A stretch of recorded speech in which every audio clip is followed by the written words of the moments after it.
ನಮಸ್ಕಾರ. ಇದೇ ಮಾರ್ಚ್ 19ಕ್ಕೆ ಚೈತ್ರ ಅಮಾವಾಸ್ಯೆ ಇದೆ. ಈ ಚೈತ್ರ ಅಮಾವಾಸ್ಯೆ ಮುಗಿದ ಮಧ್ಯರಾತ್ರಿಯಿಂದಲೇ ಈ 8 ರಾಶಿಯವರಿಗೆ ಸೋಲು ಅನ್ನೋದೇ ಇರೋದಿಲ್ಲ.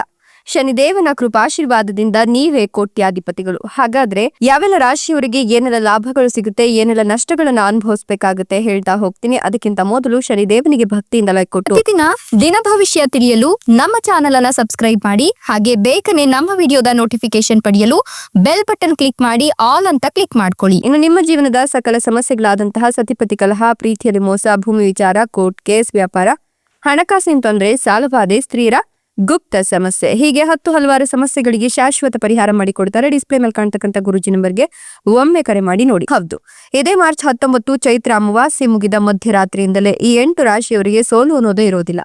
ಶನಿದೇವನ ಕೃಪಾಶೀರ್ವಾದ ಈ ರಾಶಿಯವರ ಮೇಲೆ ಇರೋದ್ರಿಂದ ಇವರು ಕೋಟ್ಯಾಧಿಪತಿಗಳಾಗುವ ಎಲ್ಲ ಲಕ್ಷಣಗಳು ಕೂಡ ಗೋಚರವಾಗ್ತಾ ಇದೆ. ಹೀಗಾಗಿ ಇವರ ಜೀವನದಲ್ಲಿ ಹೊಸ ಅಧ್ಯಾಯ ಶುರುವಾಗ್ತಾ ಇತ್ತು. ಇವರು ಅಂದುಕೊಂಡಂತ ಜೀವನ ಶೈಲಿಯನ್ನ ಇವರದ್ದಾಗಿಸ್ಕೊಳ್ಬಹುದು. ಇವರ ಕಠಿಣ ಪರಿಶ್ರಮ ಈಗ ಫಲ ಕೊಡ್ತಕ್ಕಂತ ಕಾಲ ಸನಿಹತವಾಗ್ತಿದೆ ಅಂತ ಹೇಳಿದ್ರೆ ಅತಿಶಯೋಕ್ತಿ ಆಗ್ಲಿಕ್ಕಿಲ್ಲ. ಕೌಟುಂಬಿಕ ಘರ್ಷಣೆಗಳು ಮಾಯವಾಗುತ್ತೆ. ಕುಟುಂಬದಲ್ಲಿನ ಬಿರುಕುಗಳು ದೂರವಾಗಿ ಸ್ನೇಹಿತರು ನಿಮ್ಗೆ ಸಾಕಷ್ಟು ಲಾಭವನ್ನ ತಂದ್ಕೊಡ್ತಾರೆ. ನಿಮ್ಮ ಸಮಸ್ಯೆಗಳಿಗೆ ಅವರು ಪರಿಹಾರವಾಗಿ ಬರ್ತಾರೆ ಅಂತ ಹೇಳಬಹುದು. ಇನ್ನು ನಿಮ್ಗೆ ಉನ್ನತ ಶಿಕ್ಷಣವನ್ನ ಪಡೆಯುವ ಕನಸು ಇದ್ರೆ ಆ ಕನಸು ಕೂಡ ಈ ಸಂದರ್ಭದಲ್ಲಿ ಈಡೇರುತ್ತೆ ಅಂತ ಹೇಳಬಹುದು. ಅದಕ್ಕೆ ಒಂದಷ್ಟು ಜನ ಪ್ರಭಾವಿಗಳ ಸಲಹೆ, ಸೂಚನೆಗಳು, ಸಹಾಯ ಹಸ್ತ ಕೂಡ ಸಿಗುತ್ತೆ. ಇನ್ನು ಅನಾರೋಗ್ಯದ ಕಾರಣ ನೀವು ಕೆಲವು ಕೆಲಸಗಳನ್ನ ಅರ್ಧಕ್ಕೆ ಬಿಟ್ಟಿದ್ರೆ ಆ ಕೆಲಸಗಳು ಈಗ ಮರುಚಾಲನೆಯನ್ನು ಪಡ್ಕೊಳ್ಳುತ್ತೆ, ಪೂರ್ಣಗೊಳ್ಳುತ್ತೆ. ಹೂಡಿಕೆ ಮಾಡೋದು ಪ್ರಯೋಜನಕಾರಿ ಅಂತ ಹೇಳಲಾಗ್ತಿದ್ದು ನಿಮ್ಮ ಸಂಗಾತಿಯೊಂದಿಗೆ ನಿಮ್ಮ ಸಂಬಂಧ ಕೂಡ ಉತ್ತಮವಾಗಿರುತ್ತೆ. ನೀವು ಈ ಒಂದು ಸಂದರ್ಭದಲ್ಲಿ ರಿಯಲ್ ಎಸ್ಟೇಟ್ ನಲ್ಲಿ ಕೆಲಸವನ್ನ ಮಾಡ್ತಾ ಇದ್ರೆ ಅಥವಾ ರಿಯಲ್ ಎಸ್ಟೇಟ್ ನಲ್ಲಿ ಹೂಡಿಕೆ ಮಾಡಬೇಕು ಅನ್ಕೊಂಡಿದ್ರೆ ಹುಷಾರಾಗಿರಿ. ಪ್ರೇಮ ವಿಷಯಗಳಲ್ಲಿ ನಿರಾಸೆ ಉಂಟಾಗಿದ್ರೆ ಅದು ಸರಿ ಹೋಗುತ್ತೆ. ನಿಮ್ಮ ಸಂಗಾತಿಯೊಂದಿಗೆ ನೀವು ಮಧುರ ಕ್ಷಣಗಳನ್ನ ಆನಂದಿಸ್ತೀರಾ. ಅನಗತ್ಯ ಖರ್ಚುಗಳನ್ನ ಸಾಧ್ಯವಾದಷ್ಟು ಕಡಿಮೆ ಮಾಡಿ. ಹಣವನ್ನ ಉಳಿಸುವ ಬಗ್ಗೆ ಯೋಚನೆಯನ್ನ ಮಾಡಿ. ಹಣ ಭವಿಷ್ಯದಲ್ಲಿ ಉಪಯೋಗ ಕೂಡ ಬರಬಹುದು. ಕೆಲಸದ ಒತ್ತಡವು ಮನೆಯಲ್ಲಿ ಭಿನ್ನಾಭಿಪ್ರಾಯಕ್ಕೆ ಕಾರಣವಾಗಬಹುದು. ಇದು ಸಂಬಂಧಗಳ ಮೇಲೆ ಕೂಡ ಪರಿಣಾಮ ಬೀರಬಹುದು. ಆರ್ಥಿಕ ಪರಿಸ್ಥಿತಿ ಸುಧಾರಿಸುತ್ತೆ. ನಿಮ್ಮ ಸಂಗಾತಿಯೊಂದಿಗೆ ಪ್ರವಾಸ ಕೂಡ ಹೋಗ್ತೀರಾ. ನೀವು ಯಾರಿಗಾದ್ರೂ ಸಾಲವಾಗಿ ಹಣ ನೀಡಿದ್ರೆ ಅದನ್ನ ಮರಳಿ ಪಡ್ಕೊಳ್ತೀರಾ. ನೀವು ಸಂತಸವನ್ನ ಕಾಣ್ತೀರಾ.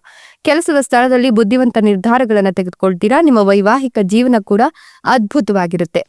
ನಿಮ್ಮ ಹೂಡಿಕೆಗಳು ಅನಿರೀಕ್ಷಿತ ಆರ್ಥಿಕ ಲಾಭಗಳನ್ನು ತರುತ್ತೆ.